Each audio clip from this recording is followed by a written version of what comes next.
bulanannya. Kalau alat itu Anda beli full, tapi kalau alat itu Anda belinya nyicil, kira-kira kalau sebulan 6 juta, ya nyicil 3 juta selama 18 bulan kira-kira. Jadi nyicilnya kira-kira 3 separuh selama 18 bulan, habis itu Anda nggak punya beban lagi. Jadi cuma yang jadi masalah finance-nya kita masih mencari biaya. Tetapi kalau yang mau bayar tunai, barangnya ready. Gitu kira-kira. Nah, besok ada acara di Aston dari jam 9 pagi sampai jam 23 malam. Dan bagi yang hadir di sana, Anda akan mendapatkan sesuatu karena kita akan demokan barangnya itu ada, kita taruh, kita lihat 3 dimensi. Jadi semoga teman-teman berkesempatan untuk bergabung. Jadi saya jualan ya untuk join di workshop Road to Billionaire. Salah satunya kita akan mendemokan benda yang namanya power bank untuk rumah, yang ini sudah menggegerkan komunitas akademisi dan dan regulator. Jadi kita tahu disruption, kalau Anda melakukan disrupsi, yang disrupsi itu pasti bukan hanya pasar, tapi regulasi juga Anda disrupsi. Kalau Anda mendisrupsi hanya pasar, Anda nggak sempurna disruption. Contoh ya, berkali-kali saya katakan bahwa Gojek itu disrupsi, karena dia juga bukan sekedar mendisrupsi pasar, tapi juga mendisrupsi regulator. Dan dia melanggar hukum, karena kendaraan roda 2 bukan transportasi massal, benar nggak?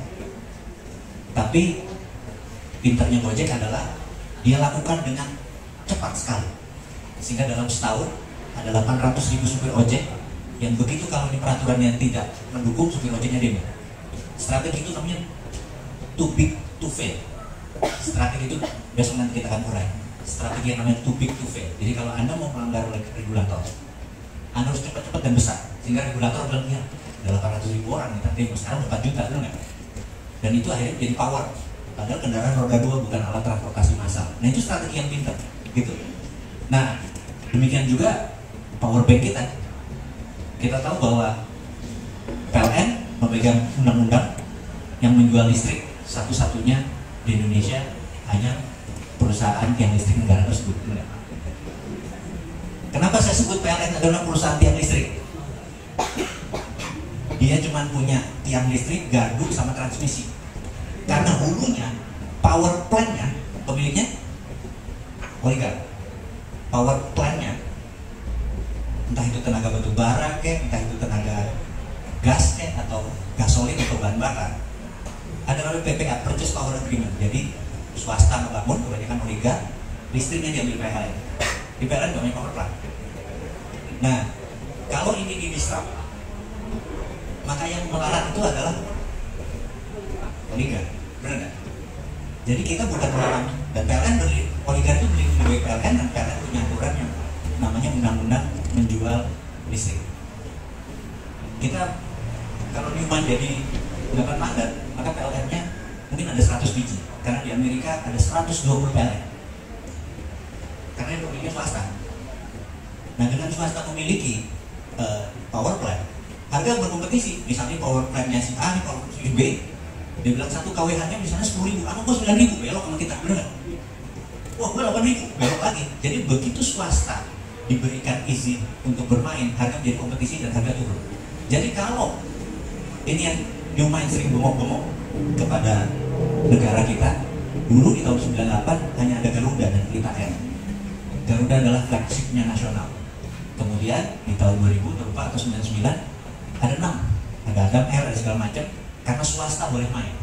Ternyata tetap saja 50% lebih tetap Garuda pasarnya, tetapi harga menjadi kompetitif, benar kan? Telkom juga dulu satu-satunya Telkom, tapi ada regulasi swasta bisa masuk. Tetap aja Telkom, dan Telkom bisa menguasai lebih dari 50% pangsa pasar. Karena itu kita mengusulkan dari dulu bahwa PLN harusnya jangan didominasi, tapi swasta juga boleh beli. Dan mereka masih dikelilingi oleh undang-undang, karena di belakang undang-undang itu oleh negara berkepentingan. Ini kita ngomong apa adanya supaya memahami Indonesia apa yang terjadi. Nah inilah kita, free Mac kita ini, baterai kita ini menjadi kompetisinya oligar buat PLN gitu. Jadi kita pasti akan dipersulit. Jadi kira-kira karena pasti akan dipersulit, strateginya apa? Kita jualannya di komunitas, paham ya? Tahu-tahu ada 10.000 teman-teman kita yang pakai listriknya cuma bayar 5%. Jadi listrik PLN-nya tidak kita hilangin. Kasihan PLN, benar. Cuman kalau yang tadinya bayarnya 1 juta ya tinggal bayar 50.000 gitu kan. Jadi bayar modemennya doang. Karena kita setiap 6 jam ngecas 15 menit itu otomatis. Nah, apa yang dicas yang menarik? Yang dicas adalah baterai. Anda ingat ya? Hanya sekedar mungkin ini yang lupa ilmu fisika, saya sekedar mengingatkan bahwa kalau Anda punya, kita harus melakukan strategi. Ingat, kebenaran itu harus ada strateginya. Gimana cara kita menjual listrik? Jadi kita udah pelajari, kan kita ini pengusaha gak ada matinya. Die hard entrepreneur, benar? Die hard, gak ada matinya. Gini, belok lagi gitu kan? Peraturan itu menghalang-halangi kita. Pokoknya karya anak bangsa itu dihalang-halangi terus gitu. Tapi kita gak ada matinya. Jadi kita mikir, undang-undang kita pelajari. Oh, ternyata daya listrik itu PLN yang jual. Karena itu kilowatt hour, bener nggak? Wah, kita ada solusinya. Kalau kita pakai baterai, itu kan 1,5 volt kan, arus kan. Kita tidak menjual daya listrik, tapi kita menjual arus listrik. Jadi bukan kilowatt hour, tapi kilovolt hour, bener nggak? Wah, kalah-kalah aja, gitu. Jadi ini ajaibnya baterai kita. Di seluruh dunia, tahu DC, direct current. Tahu AC, alternatif current. Udah lupa pelajaran itu, bener nggak? Baterai itu arusnya DC. Karena itu kalau senter dinyalain di paralel gitu kan, diseriin gitu terang kan, arusnya satu, direct current. Tapi listrik rumah itu AC, alternatif current. Karena itu waktu kita bilang power bank untuk rumah, semua akademisi ketawain kita. Nggak mungkin. Karena DC nggak bisa nyalain AC, bener nggak? Direct current nggak bisa nyalain alternatif current. Besok kita akan demokan. Kita akan bawa ampere meter, kita akan bawa wattmeter, bahwa DC keluarnya AC. Karena itu baterai kita bisa nyalain rumah. Rusak Pak ilmu dunia Pak. Nah ini yang kita bilang kan, loh berarti irit dong. Karena yang dicasnya AC, yang dicasnya DC, yang dicasnya baterai. Tapi keluarannya AC. Pusing, tapi besok gue demoin. Lu lihat mata kepala kan, see is believing, bener nggak? Melihat baru percaya. Itu kebanyakan orang. Cuman kalau saudara-saudara bosman berbeda. Believe first, then you will see. Ngerti bedanya? Kalau orang umum, seeing is believing, melihat baru percaya, bener nggak? Tapi saudara-saudara bosman percaya dulu baru melihat. Believe first, then you will see. Surga itu percaya dulu baru melihat, bener nggak? Kalau orang tidak beriman, melihat dulu baru percaya, bener nggak? Gitu. Jadi itulah bedanya saudara-saudaranya bosman sama non-saudaranya bosman. Karena kita believe first, then you will see. Orang belum lihat barangnya itu baru percaya, bener nggak? Apalagi besok lihat, gitu loh. Terus pakai. Nah rencana kita 10 Agustus, kita harap dari sekarang sampai 10 Agustus ada sekitar 1000-an teman-teman yang akan pakai. Dan 10 Agustus kita akan ini internasional untuk mempromosikan ke dunia dan berkesaksian. Saya cuma 5%, geger. Dan di Indonesia saat ini ada 40 juta rumah. Apa yang terjadi kalau kita dapat 10%-nya aja? Benar nggak? Oligar kayaknya dukung kita jadi presiden. Itu bercanda aja. Jadi teman-teman, perjumpaan kita mungkin hanya mendapatkan gambaran bahwa besok kita akan menemukan sahabat saya, partner saya namanya Mas Flas yang akan menemukan. Terus siapapun yang besok bergabung, kalau hanya malam ini minat, aku ikut RTB. RTB adalah Road to Billionaire. Kita ini adalah angkatan kedua. Sebenarnya waktu zaman COVID, Oktober atau September 2020, kita mengadakan Road to Billionaire pertama, berbeda dengan workshop yang lain. Kenapa saya sebutkan adalah saya harus ngomong apa adanya. Saya cerita kepada seluruh manajemen, dan waktu RKP, rencana kerja dan anggaran perusahaan di holding, semua rapat di Jakarta kemarin, manajemen, bukan saya, manajemen bosman ini beberapa waktu itu lupa 26 grup untuk meminta bosman tahun 2023 adalah terakhir kalinya untuk mengadakan workshop publik, seminar, termasuk corporate, termasuk dipanggil oleh manapun, berakhir di Desember 2023, 2024 ke sana pensiun gitu. Dan pernyataan itu saya terima dengan berlinang air mata karena ada yang menarik bahwa saya kalau lagi mau mengadakan lain kayak gini saya lebih santai. Kalau ada workshop gitu ya yang berbayar, itu kalau acaranya hari-hari Kamis itu dari Seninnya sih nggak bisa tidur. Saya ini introvert. Jadi kalau saya berhadapan sama orang 100, 200, 300, tensi saya tinggi. Jadi bisa dibayangin tensi saya normal biasa 125, 80, 190. Begitu 3-4 hari sebelum workshop bisa 190, 100 bawahnya. Nggak ngerti. Dan itu saya sudah ngadain seminar ratusan kali, tetap tensi saya tinggi. Dan itu membuat anak-anak teman-teman di organisasi bilang, udahlah Pak. Dia bilang, ya saya ucapin terima kasih karena mutusin untuk ini, dan saya umumkan bahwa 2023 ini memang tahun terakhir saya berbicara dengan teman-teman secara publik. Habis itu saya cuma mau dengan one-on-one atau non-publik gitu ya. Dan video narasi saya pun tidak keluar mukanya gitu kan. Bahkan nanti ada bilang, Pak buat podcastnya pun muka kita nggak keluar. Kalau saya mau podcast Beli Agung, ya kameranya ke Beli Agung aja, bener nggak? Gitu. Jadi itu memang saya nggak nyaman publikasi. Jadi bukan saya ada masalah dengan apa flexing atau publikasi. Saya bukan mau pamer gitu. Tiba-tiba saya 2 minggu yang lalu saya di WA sahabat saya Ahmad Dhani sama Mbak Mulan Jamila itu bilang, Mas lagi apa? Saya bilang, saya nggak ngapa-ngapain, nonton jazz yuk gitu. Cuma 300 meter dari hotelmu gitu. Saya bilang, gila loh, minus 7 derajat. Jadi New York belum pernah dalam sejarah 150 tahun itu minus. Dan seminggu sebelumnya malah minus 17 derajat gitu, minus. Dan bisa juga kita yang 30 derajat atau minus 7 derajat terus kita malam ngantri kan, apa-apa ngantri gitu. Terus nonton jazz sehari ini sekali. Dia bilang, aku naikin ya. Dia naikin ke sosmed ya. Jadi hal seperti itu saya nggak nyaman sebenarnya, karena itu IG saya kan nggak ada muka kita kan, ya celotukan kita dan lain sebagainya gitu. Karena flexing dan menjadi public spot itu saya nggak nyaman gitu. Jadi saya pikir 2023 saya ucapkan terima kasih ke manajemen bahwa ini akan menjadi tahun terakhir. Nah, biasanya kita mengadakan CEO dan MMBC. Tahun ini kita akan tambah dengan Road to Billionaire karena beberapa teman kita yang mungkin 7 juta lagi belum ada rezeki, tapi kalau 3 juta ada rezekinya, sehingga kita kompres, kita nggak pakai nginep, yang mahal kan ongkos nginep dan lain sebagainya. Jadi udah seharian dari jam 9 saya akan buka seluruh rahasia bagaimana Road to Billionaire, benar-benar Road to Billionaire dari pengalaman pribadi saya, dari pengalaman orang di sekeliling saya gitu ya, yang rekeningnya 12 digit ke atas, ada yang memang partner bisnis, ada yang memang orang, jadi bukan orang yang nggak saya kenal, bukan kasih contoh Bill Gates itu begini, bener nggak? Bill nggak kenal sama Bill Gates, bener nggak? Saya juga nggak kenal sama Bill Gates. Terus, oh Elon Musk itu begini, Anda kejauhan gitu. Tapi kalau saya cerita Sandi itu begini, gitu kan? Anda kalau tahu saya kalau ngeledekin dia, saya kemarin waktu di LA, saya foto ada Jennifer Aniston, dia kan favoritnya Jennifer Aniston.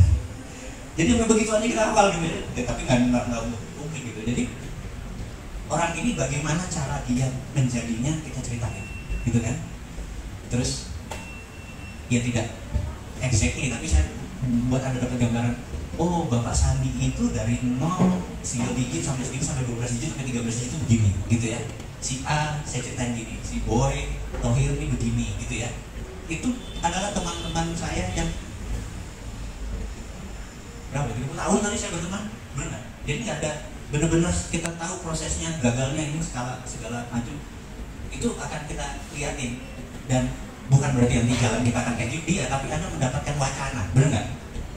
Oh dia tuh begini, bisa begini. Jadi menjadi milioner semua, Anda bisa mengerjakan apapun, dunia bidangnya macam-macam. Dan contoh-contoh itu kita akan buka besok gitu. Itu satu. Yang kedua adalah kita ada demo Freenet. Tentunya ada yang join yang tahu akan melihat produknya. Freenet adalah free energy. Kemudian ada hal, mudah-mudahan Anda tertarik. Jadi kalau Anda tadi tertarik dengan microgold adalah bisnis boleh diawali dengan sampingan, boleh nanti jadi serius, tapi mendapatkan income di masa winternya akan panjang, dan ini menjadi alternatif pembiayaan dan mimpi kita untuk Indonesia Emas itu. Jadi kalau besok yang mendaftar di RTP, Anda juga punya hak bisnis. Jadi kalau Anda beli Micro Gold, Anda dapat hak bisnis untuk merefer. Tapi plus dan tapi, dan kalau Anda join besok di RTP, Anda sudah punya BRO-nya, business right owner-nya. Jadi Anda mau pakai boleh, dan kalau Anda mau membeli free neck, ada business right owner-nya. Jadi apa-apa semua sekarang ada business right owner-nya. Anda mau pakai mau nggak terserah Anda. Mbak Paula beli satu free neck, yaudah. Anda mau pakai untuk nge-refer-nya bisa nge-refer Micro Gold, bisa nge-refer workshop. Jadi RTP khusus Road to Billionaire itu ada hak bisnisnya, tapi MBC tidak, Silo tidak. Kebayang nggak informasi ini ya? Kebayang. Jadi entry point-nya ada yang selera dengan emas, udah nggak? Tapi ada yang selera dengan workshop, ada yang selera dengan free neck, dengan free energy, gitu ya. Nah, ini semua akan menjadi new model karena kita ingin bangun komunitas. Sekali lagi, berbisnis tanpa membangun komunitas gak jalan. Dulu bisa, tetapi setelah belajar dari Gojek, Anda harus berbisnis pakai komunitas. Itu powerfulnya Gojek. Jadi karena itu BUMN akan susah melawan dengan swasta, karena BUMN gak bisa membangun komunitas. Baru bangun 3 tahun kemudian direksi ganti, 2 tahun kemudian direksi ganti, gak bisa nge-build community. Anda tahu Gojek itu komunitasnya di mana-mana. Pengkolan ini, pengkolan itu kan ada komunitasnya semua, benar nggak? Itulah kekuatannya Gojek. Jadi kita juga sama, terinspirasi dari situ kita harus build community. Nah, ikatnya pakai apa? Ikatnya pakai hak bisnis. Kebayang ya? Ikatnya pakai apa? Hak bisnis. Jadi seluruh produk nanti ada swasta, kita punya jewelry, ada hak bisnisnya. Kita punya minuman, kita akan menerbitkan 3 produk. Di Jamir adalah kayak Aqua, kemudian ada buzzer bitter, mineral sama tapi 0 kalori, rasanya ada fruity, kemudian ada yang namanya Jabas. Jabas adalah sparkling mineral water. Semua kita akan jual di komunitas. Kenapa? Ini jadi masalahnya kenapa? Anda tahu cara bernegara kita ini agak unik. Misalnya kalau kita ingin membuat perusahaan air minum dalam kemasan, makanya dia tanya mata airnya mana, benar? Benar. Apa yang terjadi kalau kita nggak pakai mata air? Kita pakai semua sumber air, mata air, tapi prosesnya di still water. Jadi kami punya solar pabrik mineral. Di dalam memproses kimia selalu pyro, hydro. Istilahnya mungkin Anda baru dengar. Pyro itu adalah api, hidro adalah air. Nah, proses kita ini kalau ada api pasti pakai air.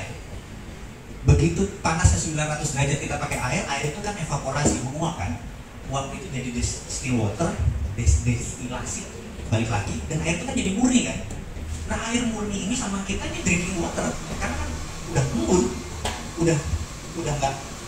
Sementara kalau air tanah harus dihisap, karena mineralnya besar-besar disaring, mineralnya hilang. Sementara mineral kita karena bentuknya uap, cair, kadar mineral kita 80 mineral ada di situ. Ada mangan, ada ferro, ada semua drinking. Sementara tubuh kita mungkin kita cuma nomor 2 terbaik, mungkin nomor 1 air zam-zam. Air zam-zam Anda harus minum karena mineralnya banyak. Sementara air tanah lain karena disaring mineralnya 0. Emang airnya H2O, tapi tubuh kita perlu mineral. Benar nggak?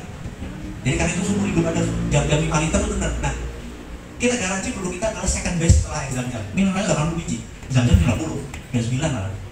Jadi kita lama sekali, hampir 5 tahun izin nggak keluar. Padahal FDA waktu Food Drug Administration di Amerika keluar karena memang gila ada 80 mineral di cara, dan ini drinking water. 5 tahun baru saya bilang gila, izin Indonesia susah ditambah. Waktu kita mau buat pabrik mereka nanya, karena kayaknya mana? Bingung nggak?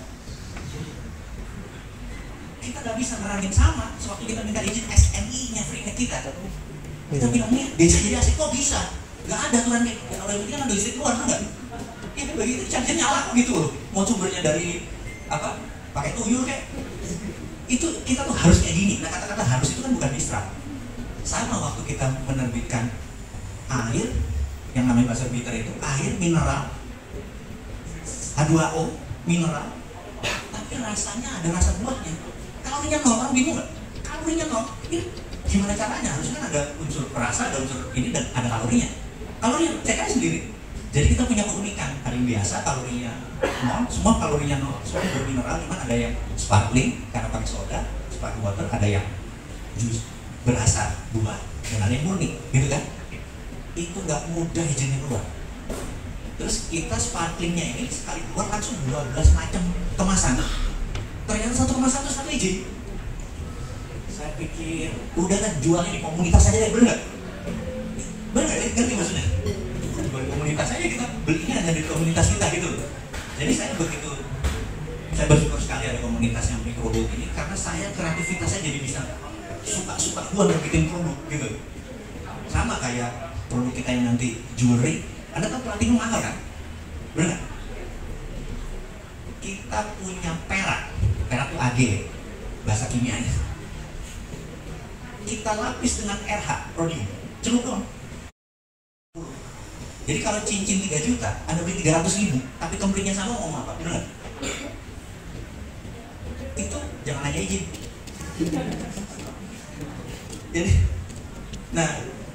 Jadi bagi sahabat semua yang memiliki organisasi 100 kiri 100 kanan, Anda mulai bersiap, karena Anda adalah orang pilihan yang saya baru pakai saya itu. Jadi mereka ngeliat, oh palladium bisa diginiin, oh rhodium bisa diginiin. Jadi platinum itu cuma image, Pak. Tapi kalau komplingnya sama, kilaunya sama, beratnya sama, lu udah emas putihnya udah bukan PT, udah platinum lagi, tapi rhodium. Rhodium apalagi lebih mahal dari platinum. Tapi lihat nanti kita masuk ke yaitu dunia baru. Itu bukan dunia baru jadi kemarin. Freenet ini 3-4 tahun yang lalu. Dunia mineral 20 tahun yang lalu. Itu gak bisa keluar-keluar. Saya baru menyadari karena kita belum membangun komunitas. Karena udah pakai regulasi umpatan. Gitu. Sekarang kita balik. Kenapa mereka begitu? Kira-kira sekarang dulu. Kalau udah jadi pejabat, duduk, terus ada peraturan baru. Apa? Bukan ada peraturan baru. Ada sesuatu yang baru yang diserap. Aduh, kalau buat teken, nanti ada apa perusahaan ini pas mau pensiun, butuh gara-gara masalah hukum, bener nggak? Sisi sebaliknya, udah nggak usah deh, apaan sih ini? Bukan hidup enak, bener nggak? Jadi terhadap sesuatu yang baru, pejabat tuh mikirnya begitu. Kita balik, saya kadang-kadang apa sih pikiran mereka? Jadi apaan sih ntar bikin 2000? Jadi mereka nggak mau tanda tangan. Karena banyak mereka udah pensiun, duduk enak tanpa gila, bener nggak? Jadi nggak heran kan, kenapa banyak pejabat nggak berani, karena mereka ingin hidup enak, Pak, di hari tua ya. Mau itu perubahan membuat lebih baik, mereka nggak peduli. Karena suatu saat ada di antara yang baik pasti ada yang jelek kan, kena mereka. Dan berapa yang umur 60, 63 duduk di pengadilan karena kesalahan dia menjalankan perintah. Jadi yang junior sekarang ini sama, udah maksudnya apa nih, maksudnya bikin yang baru apa sih gitu loh. Gak usah, ditahan semua. Tapi kita mengerti, oke, apa solusinya? Yang gue begitu mau pakai community, mereka gue nggak kena di gue, bener nggak? Tapi bisnis tetap jalan, paham ya? Jadi kita ketemu, kita juga nolong negara. Nah begitu udah besar, udah proven, boleh ini gue izinin. Nah yang namanya too big to fail. Kebayang ya, jadi kenapa microbuild ini yang tadi Mas Bimo menerangkan menjadi lebih lebar daripada sekedar menjual kepingan emas atau menggabung emas. Saya rasa ya, itu saja dulu dari saya. Terima kasih. Wassalamualaikum warahmatullahi wabarakatuh.